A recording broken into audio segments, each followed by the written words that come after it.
पापा की बारगाह में सवाल है, पापा ये इरशाद फरमाइए कि ऑरेंज को संतरा कहते हैं और क्या संतरे खाने के कोई फवायद भी हैं?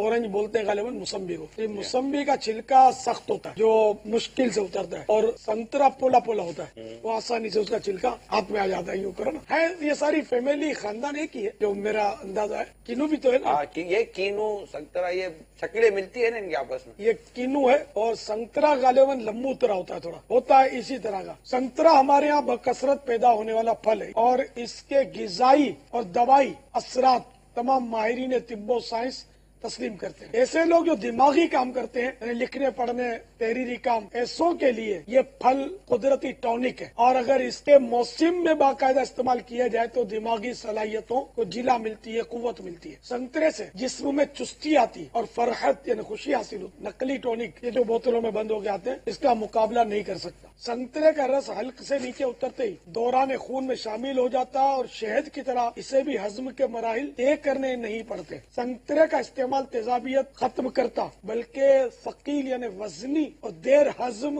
खाने या किसी और वजह से कब्ज लग जाए तो संतरे का सुबह यानी कि नहर मुंह आसाबी थकान और खिंचाव नहीं रहता, पेट में जमा हवा निकल जाती है। संतरे का शरबत खून की खराबी के लिए मुफीद है। सल्लू अलल हबीब सल्लल्लाहु तआला अला मुहम्मद। मुझे अपनी और सारी दुनिया के लोगों की इस्लाह की कोशिश करनी है इंशाअल्लाह।